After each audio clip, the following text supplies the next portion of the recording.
Pois é, meu irmão, vou te deixar com a pulga atrás da orelha. É. Você lembra daquele navio russo que era sancionado e que pousou em Brasília no último final de semana? Deixa eu te contar um segredo. Deu linha, saiu do Brasil. Foi para onde? Caracas. Caracas, na Venezuela. É o destino final. E aí, se eu te contar qual foi o posicionamento da ANAC sobre esse avião, você vai ficar de queixo caído. Eu tenho certeza que o Trump está monitorando tudo isso. Vem cá, você quer outra notícia? Você já ouviu a frase "o tiro saiu pela culatra"? Pois é, quer dizer que você vai dar um tiro, e em vez do tiro sair pelo cano do revólver, ele sai pelo tambor e mata quem está atrás. Exatamente o que está acontecendo com a regulação das redes sociais feita pelo Supremo Tribunal Federal. Não é que os esquerdistas estão tomando lapada? É, meu irmão. Eu vou te explicar tudo isso que está acontecendo. Enfim, tem muita coisa interessante para a gente debater. Outro ponto que a gente precisa falar é o seguinte. O Brasil está na mira para tomar novas sanções. Né? O Lorival Santana fez um vídeo, quase chorando, tadinho, falando que o Brasil vai levar lapada também do Donald Trump. E aí, a galera da Globo, né, tá falando em efeito Eduardo Bolsonaro na economia. Tá falando que essas lapadas são culpa do Eduardo Bolsonaro e que o Eduardo Bolsonaro é quem prejudica a economia do Brasil com os imperialistas norte-americanos. Já teve até um prefeito do PCdoB que não pagou os professores e disse que não pagou por causa da tarifa do Trump. Detalhe, tem nem negócio com o Trump esse município. Então, assim, os caras inventam o tipo de narrativa que você menos esperar. Além disso, a gente vai falar de um plano que o Donald Trump está utilizando para limpar, para varrer dos Estados Unidos a galera da Left People, os comunas, tá? Os comunistas serão varridos, porque o Donald Trump sabe onde é que os comunistas se sustentam e ele está indo exatamente em cima disso. Vamos falar sobre tudo isso? Hoje, dia 15, esse é o nosso primeiro editorial do dia. É uma honra, um prazer enorme poder estar trazendo um conteúdo de alta relevância para vocês. Você acha que o nosso conteúdo é bom? O meu conteúdo te informa, te orienta, ou no mínimo, te diverte? Clica aqui no sininho, clica no botão inscrever-se, bora bater a nossa meta de 2 milhões de seguidores. Uma coisa eu sei, a galera da Left People tá incomodada com o nosso canal. Você não tem noção do tanto de mensagem com xingamento que essa galera da Left People coloca aqui. Por quê? Porque o nosso conteúdo tem impacto. A gente alcança muitas pessoas. Aí vira e mexe a gente recebe até ameaça, né? Mas não é à toa que a gente tem blindado. Mas até ameaças, né? Mas assim, no mais é xingamento. A maioria é xingamento. De ódio mesmo, mas é xingamento. Tá bom? Então vamos para cima, vamos entender tudo que está rolando, está acontecendo aqui no nosso Brasil varonil e vamos entender o que está rolando, né, na política. Hoje é política interna, não é geopolítica não, pelo menos no começo. Vamos para cima. Seguinte, pessoal, presta atenção no que está rolando. O Supremo Tribunal Federal foi lá, deu um tapetão, né, deu um passa-moleque no Congresso Nacional e aprovou, no grito, a revogação do artigo 19 do Marco Civil da Internet. Ou seja, a regulação das redes sociais, sem ter recebido nenhum voto para legislar, os caras meio que legislaram. O que eles não contavam? Não contavam com minha astúcia. Não é isso não. Eles não contavam que a esquerda ia ser o alvo. Porque da forma que ficou para a Meta, para o Facebook, para o Instagram, até o próprio YouTube, regular as redes sociais. Desde que aconteceu isso, eu vou ser sincero para vocês, eu não tive nenhum problema com nenhum vídeo. Antes eu tinha muito vídeo que ficava desmonetizado. Parou. Não sei por quê. Agora a galera da esquerda, os comunas, estão levando o vral o tempo inteiro. Ou seja, deu poder para as redes sociais regularem. E as redes sociais não estão querendo regular para o lado da Left People, não. Por incrível que pareça. E aí eles estão revoltados falando que isso tudo é censura, que a censura imposta pelo Supremo Tribunal Federal deu aso para as Big Techs calar a esquerda. Exemplo, esse aqui é Jones Moura. Cara, assim, ele é muito amigo de dois caras que eu gosto demais, que é o Robertinho, né, e o meu amigo Tchorró, lá do Três Irmãos, podcast Três Irmãos. E aí ele vive lá, né, diga-se de passar, janta muita gente lá, porque o cara é bom de debate. O que acontece? Esse tal de Jones Manuel teve a sua conta retirada, né, derrubada pelo Instagram, e gerou um bafafá, uma revolta. Isso aconteceu há uma semana atrás, exatamente 7 dias. Veja, Intervoz, perfil de esquerda, a conta de Jones Manuel foi derrubada pelo Instagram. Voltou, mas a censura e a falta de transparência continuam. Peraí, a esquerda pode falar em censura quando é derrubada? E aí quando os bolsonaristas falam em censura, aí é coisa de bolsonarista, né? Terraplanista. Olha o que eles escreveram. A próxima conta derrubada pode ser a sua, com certeza. Principalmente se depender do Lula, da esquerda, pode ser. Além desse absurdo, o algoritmo levanta dúvidas sobre o alcance da moderação. Não sabemos, por exemplo, se o conteúdo de Jones será entregue da mesma forma. E este post aqui?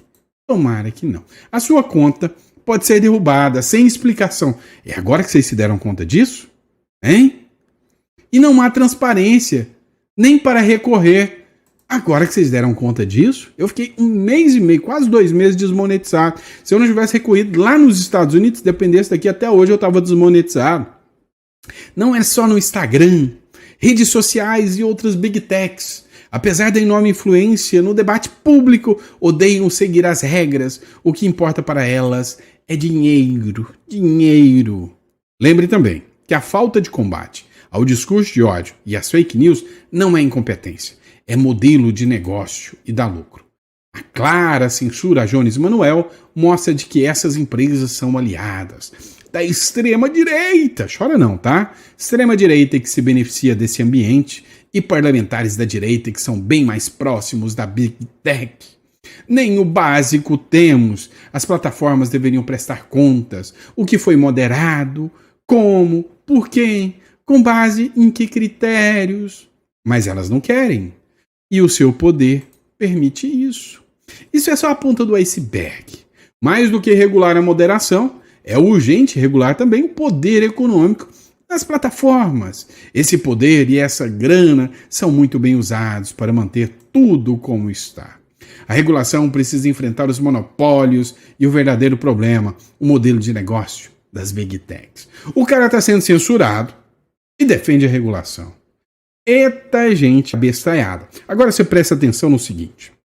Olha só o que eu estou falando. Está alcançando. Lá atrás eu falei, gente, é só as Big Techs usarem o feitiço contra o feiticeiro. Falou que tem que regular? Regula a turma da esquerda. Aí vem mais um. Deputado processa Meta após punição por falar de sexualização infantil. Ora bolas! Tá mais do que certa a Meta, se você observar as regras e os ditames trazidos pela decisão do Supremo Tribunal Federal. O deputado federal Amon Mandel, do Cidadania, entrou na justiça contra a Meta, empresa dona do Instagram e do Facebook, alegando ter o seu perfil censurado por falar de um projeto contra a sexualização infantil. Segundo Amon, o seu perfil foi restringido após a publicação no domingo de um vídeo em que apresentava um projeto para aperfeiçoar a repressão e a sexualização infantil e juvenil com o uso de inteligência artificial. Olha, eu tô aqui falando do Amon, mas eu não sei se o projeto dele é bom ou não. Mas o que eu tô falando é que nessas horas, quando chega neles, aí eles reclamam da censura, do derrubar de perfis. Agora, quando alcança a direita, ninguém chora. Nossa, mas deixou o Sandro desmonetizado. Não teve um deputado para se solidarizar comigo. Nenhum, tá?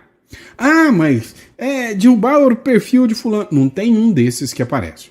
E aí, a cerejinha do bolo, Manuela Dávila, a Manu, né? A comunista que cobra milhões para fazer campanha dos políticos. Essa mesmo. A Manuela Dávila tem um perfil punido por associar o Bolsonaro à adultização. É meta, tá? Meta, né? Nesse povo. O perfil de Manuela Dávila no Instagram foi alvo de uma série de restrições estabelecidas pela Meta, após uma publicação em que a ex-deputada relaciona a adultização infantil nas redes sociais a Jair Bolsonaro e a direita brasileira. A minha conta no Instagram acaba de receber diversas punições por termos trazido o debate sobre a adultização das infâncias, vinculando as práticas da extrema-direita no Brasil. Todos nós lembramos quando Jair Bolsonaro diz que pintou um clima quando associamos a pedofilia e a adultização das infâncias a Bolsonaro, recebemos proibições da Meta. Eu quero é que vocês da esquerda realmente assinem o projeto de lei de castração química. Eu quero é aumento de pena para pedófilo, para quem aproveita disso aí, né, da adultização das crianças. Eu quero que vocês realmente atuem de forma firme. Agora, vocês querem fazer postagenzinha vinculando ao Bolsonaro, e aí quando tira, vocês ficam no chororô. Resumindo, o que eu quero mostrar para vocês é, o jogo virou. A esquerda está sendo o alvo do veneno que eles criaram. Mas vamos lá, vamos falar dessa loucura aqui? Matéria do Paulo Figueiredo. Ó, foi anteontem, 4 dias atrás, se eu não me engano, um avião pousou, tá? Pousou na base aérea de Brasília. Um avião russo de uma empresa russa. Essa empresa é sancionada pelo governo norte-americano.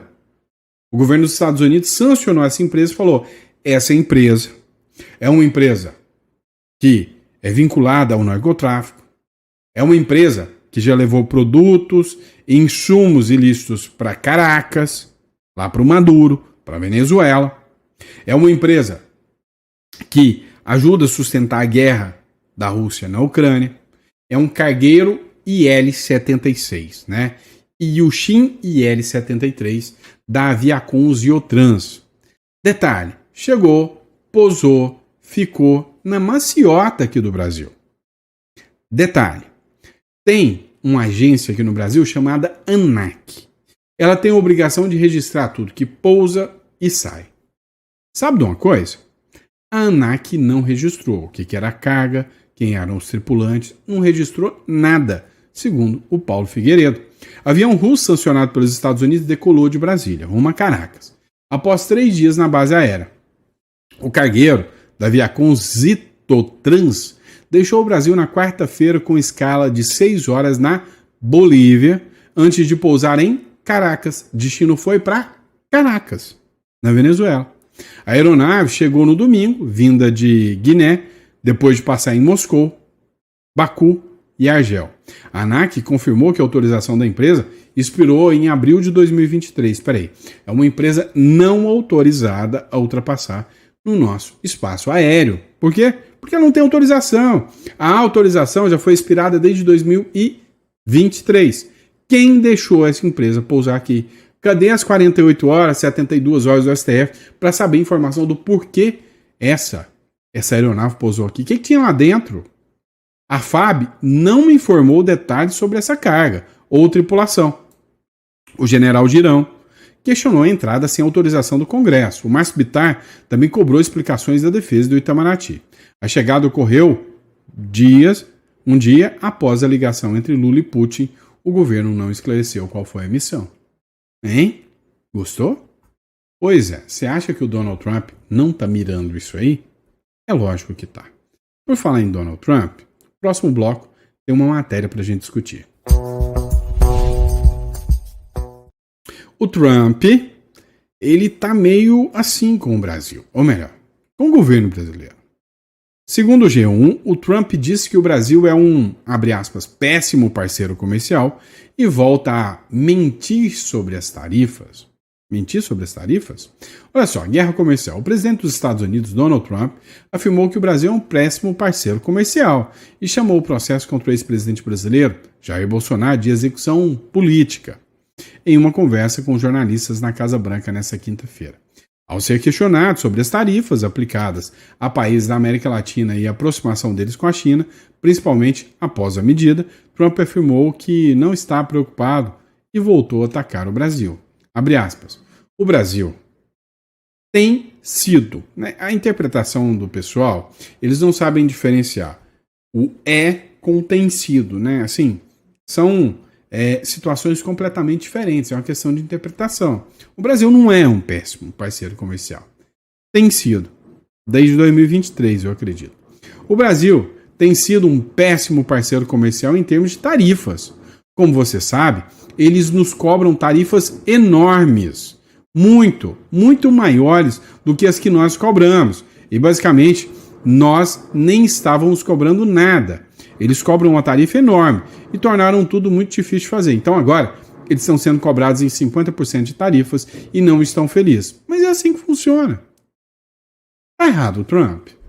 Olha, cá entre nós, tá errado o Donald Trump? Você sabe que não tá. Vamos lá, deixa eu te perguntar. Vou fazer de novo. Eu compro um carro de $20 mil nos Estados Unidos. Mando buscar lá nos Estados Unidos e ele chega aqui para me vender.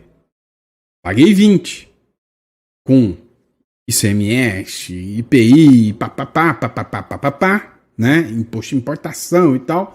Esse veículo que custa $20 mil nos Estados Unidos chega aqui no Brasil no mínimo a $46 mil. Muito mais do que o dobro. No mínimo.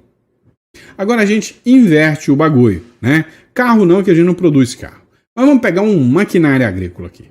A gente pega um maquinário agrícola que custa $20 mil no Brasil. O Trump vem cá, ou um americano vem cá e compra, paga $20 mil para o brasileiro aqui. Viaja o oceano, seguindo a mesma regra, o mesmo jeito, chega lá, paga as tarifas. Vai sair por mais ou menos $26 mil. Um custo de frete, o FOB, tudo isso. Mais ou menos $26 mil. Deu para você entender o tamanho da diferença? Se você não entendeu isso, aí fica difícil a gente conversar.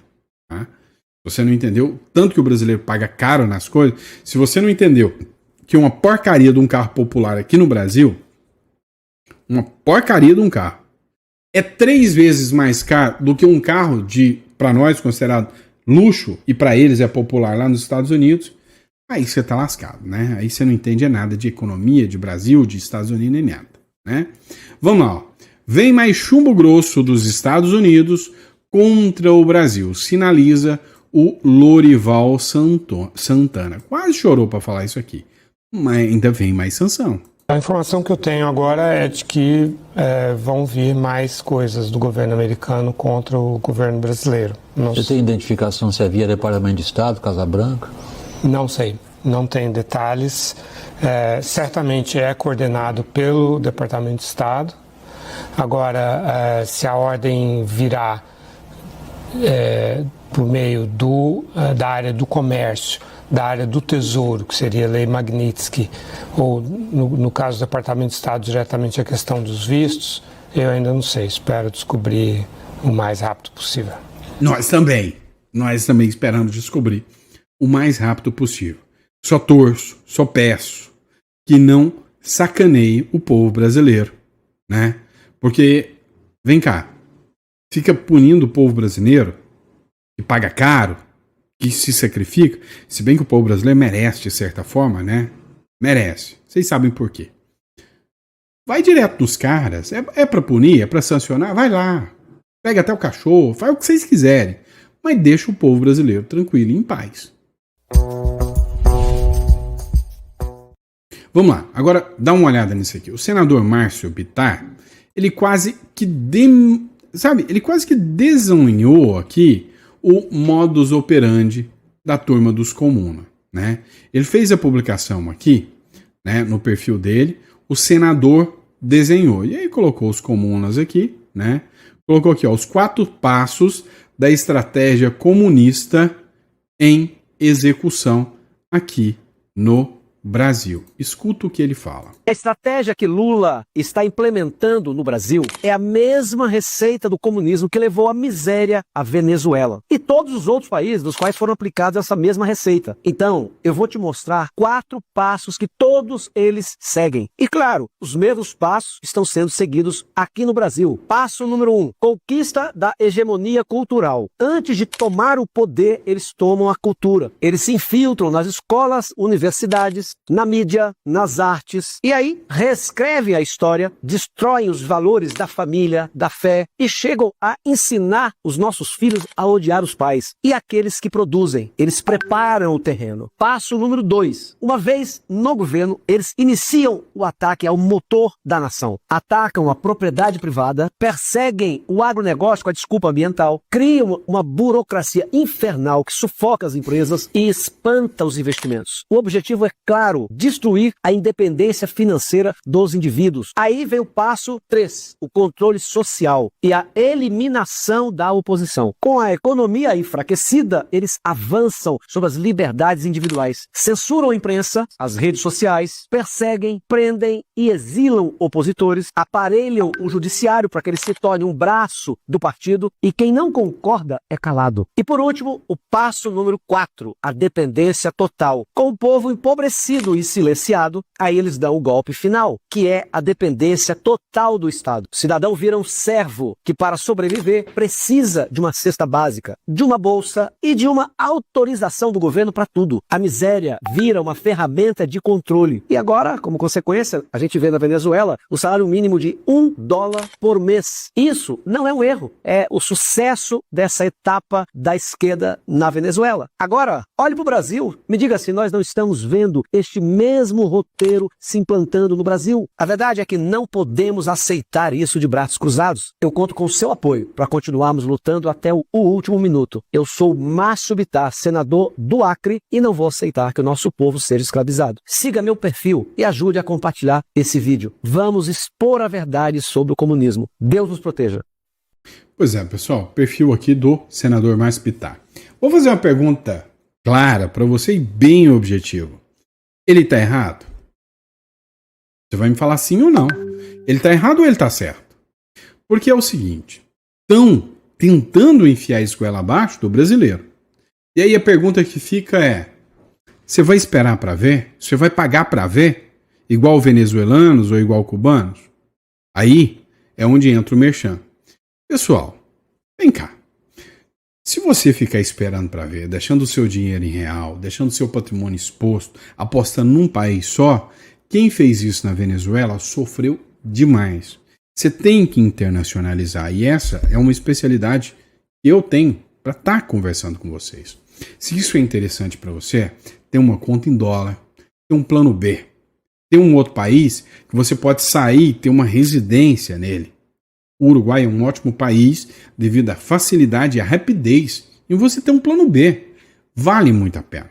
Então, se isso é interessante para você, você vai clicar aqui na descrição e, se o seu interesse é saber sobre imigração, você clica no link da imigração.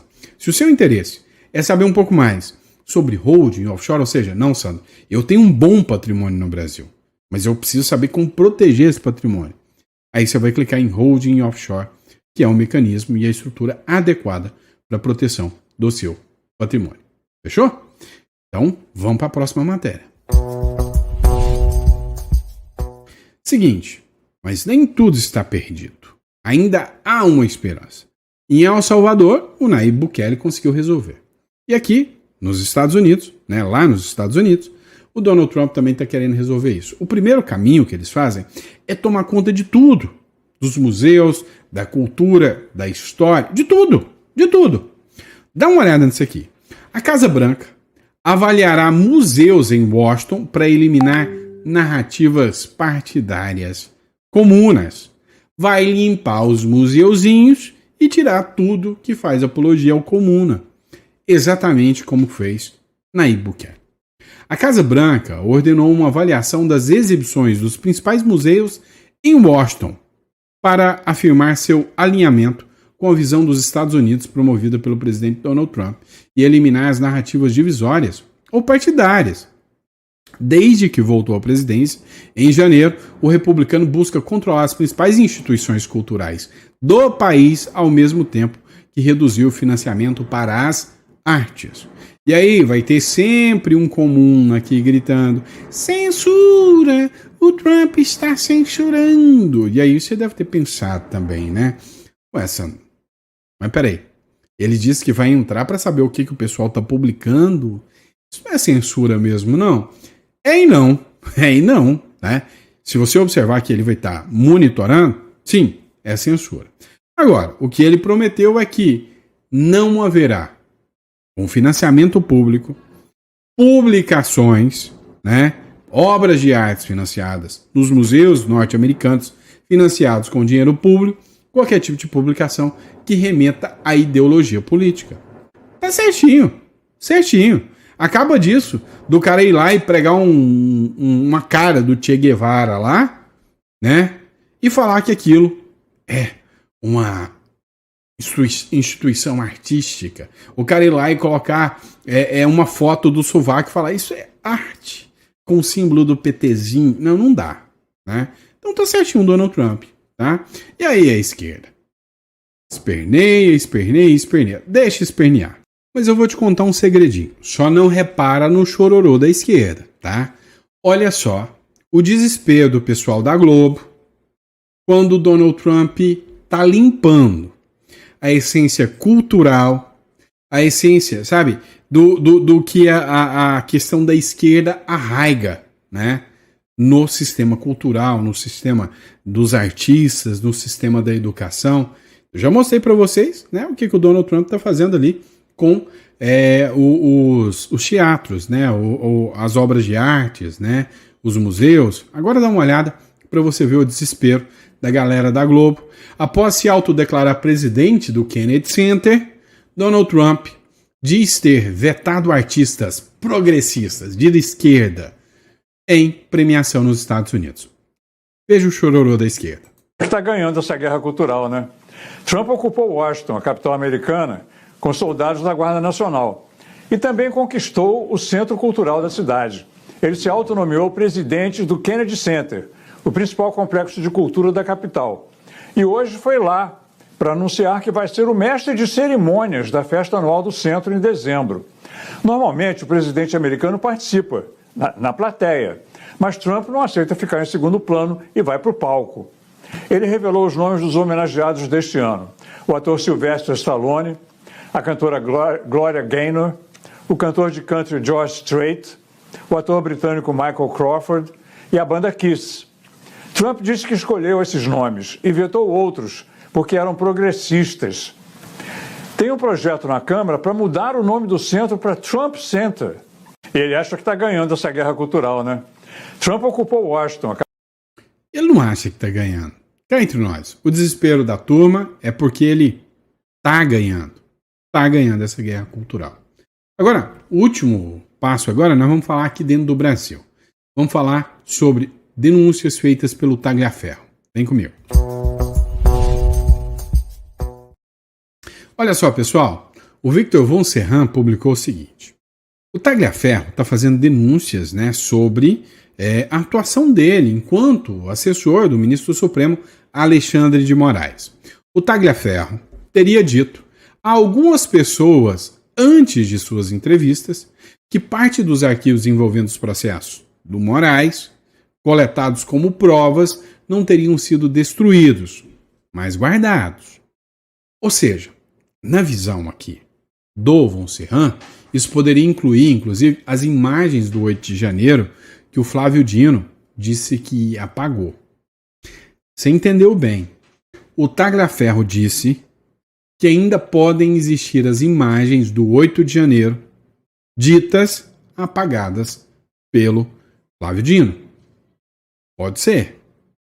O Centrão, que está pistola por causa do Flávio Dino ter segurado as emendas, começou a salivar com a possibilidade de um pacote Moraes-Dino para empichar. Ou seja, o Centrão está articulando o impeachment de Dino e Moraes. Isso pode estourar a qualquer momento. Se isso não for possível até a troca de senadores em 2026, eles acreditam que a pressão vai ajudar a liberação da grana, que é a emenda. E aí eu vou colocar aqui uma publicação feita, para mim, hoje uma das mais top jornalistas do Brasil, amiga Cristina Grêmio, que fez uma publicação do Tagliaferro. Escreveu o seguinte: novas denúncias contra Alexandre de Moraes. Ex-assessor Eduardo Tagliaferro afirma que vai mostrar ao Brasil os bastidores do gabinete do ministro.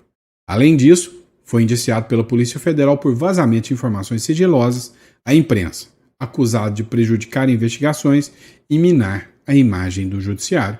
É a publicação, né, sobre o Tagliaferro aqui. Saía, que o material está todo numa emissora internacional e a única exigência a mim que foi feita é não ficar falando, não divulgar o que eles vão divulgar. Isso aqui que eu tô falando não é nada grave perto do que vem. Não é nada grave. Perto do que vem é fichinha, entendeu? Muitos envolvidos, pessoas de extrema importância no país. Então a exigência que me foi feita pela emissora é não fale nada. Só isso. Mas o povo vai saber. Foi justamente porque nenhuma emissora do Brasil quis comprar essa briga. Eles ficaram escondidos. Há muito tempo tentando que acontecesse sozinho, fique muito claro, e ninguém quis comprar essa briga. Tenho recebido agora mensagens de alguns jornalistas da Globo, do Estadão. Eu não tô falando. Primeiro, por conta da exclusividade que me foi pedido pela essa grande emissora. Segundo, porque assim, foram tentativas frustradas. Não quiseram fazer. Agora eles querem furo? Não vão ter furo. Eu vou colocar numa imprensa que de fato é séria. Vai sair, é que o material tá todo numa emissora internacional e Veja o que ele falou.